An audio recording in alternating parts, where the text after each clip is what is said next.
बिस्मिल्लाहिर्रहमानिर्रहीम। अस्सलाम वालेकुम व्यूअर्स, आप देख रहे हैं डाइनिंग। और मीठी टिक्कियाँ क्यों टूटती हैं और इनमें सूजी का दाना बिल्कुल भी सख्त महसूस ना हो।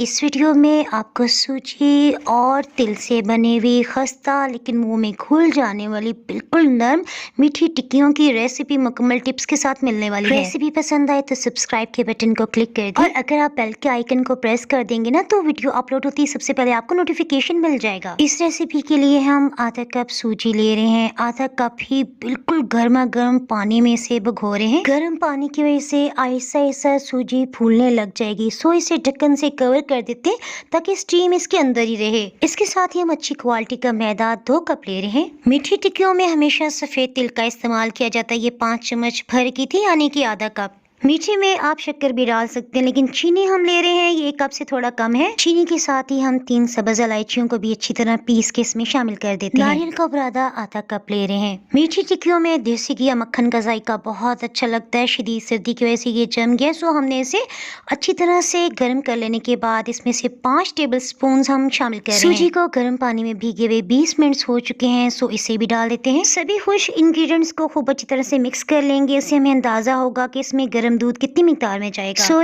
दूध इसमें हमने रूम टेम्परेचर पे लिया है। ये 2.5 टेबल स्पून यानी 2.5 खाने वाले चम्मच है। दूध इसमें बहुत एहतियात से शामिल कीजिएगा क्योंकि चीनी की वजह से ये ढीला हो सकता है और अगर गलती से आपसे ढीला हो जाए तो वो परेशान होने की बिल्कुल जरूरत नहीं। 2 से 3 टेबल स्पून आप खुश्क मैदा डाल लें, इससे ये बिल्कुल सेट हो जाएगा। 4 से 5 मिनट तक डो को बहुत अच्छी तरह गूंदना है। जब अच्छी तरह से गुंदी भी डो होगी ना तो जब टिक्कियां बेलेंगे और ये फ्राई होंगी तो इनमें बिल्कुल भी क्रैक्स नहीं पड़ेंगे। इस डो को 2 हिस्सों में डिवाइड करते हुए 2 बड़े साइज के पेड़े बना लिए। खुश्क आटा डस्ट करते हुए इसे बेल लेते हैं। मीठी टिक्कियों में चीनी की मुनासिब मिकदार और अच्छी तरह से आटे को गूंद लेने की वजह से देखें मैं आपको जूम करके दिखा रही हूँ, बेली हुई रोटी पे हल्के से भी क्रैक्स नहीं पड़ रहे। मीठी टिक्कियों की शेप बनाने के लिए आप कप या ग्लास को भी इस्तेमाल कर सकते हैं, लेकिन अगर आप ये कुकी कटर ले लेंगे और इसे मैदे में डस्ट करते हुए जब काटेंगे ना तो यकीन करें बहुत परफेक्ट शेप बनेगी। मीठी टिक्कियों की डो में क्योंकि चीनी इस्तेमाल हुई है सो इसकी डो में थोड़ी सी चिपचिपाहट है।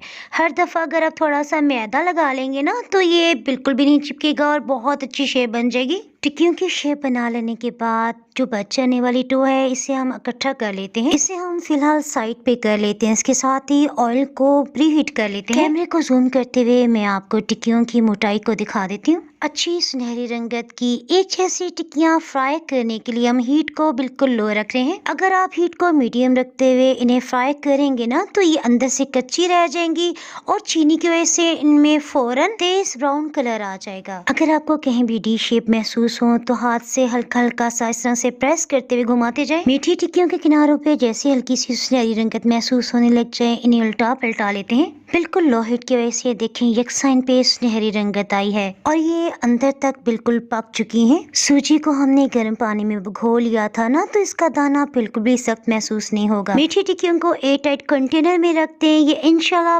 बिल्कुल खस्ता और फ्रेश रहेंगे। मीठी टिक्कियों की शेप बना लेने के बाद जो पीसेस हमने अलग किए थे ना उन्हें अच्छी तरह से प्रेस करते हुए दोबारा से गूंद लेने के बाद हल्का सा आटा डस्ट करते हुए इसका पेड़ा बना के बेल लें। दोबारा से बेलने के बाद इन टिक्कियों में हल्के से भी क्रैक्स नहीं पड़ेंगे। पहले की तरह मीठी टिक्कियों को हम लो हीट पे शैलो फ्राई कर रहे हैं। इन फ्रेश और हेल्दी स्नैक्स को आप टी टाइम में भी इंजॉय कर सकते हैं। ये स्नैक्स बाहर से बहुत खस्ता और अंदर से बहुत नरम है, आपको इनकी आवाज से भी अंदाजा हो रहा होगा। इन टिक्कियों को खूबसूरत बनाने के लिए आप डिजाइन भी बना सकते हैं। ये 1 साल पहले की रेसिपी है। अगर आप इन मीठी टिक्कियों की रेसिपी जानना चाहते हैं तो ऊपर आई बटन में आपको लिंक नजर आ रहा होगा, उसे क्लिक करके रेसिपी जान सकते हैं। मज़ीद रेसिपीज के लिए अगर आप यूट्यूब पे रेसिपी देख रहे हैं तो इसके लिए चैनल को सब्सक्राइब कर लें। रेसिपी पसंद आए तो लाइक और शेयर करना बिल्कुल भी ना भूलिएगा। दुआओं में याद रखें। इसके साथ ही फिर मिलेंगे किसी मज़ेदार नई व्लॉग या रेसिपी के साथ। उस वक्त तक के लिए अल्लाह हाफिज।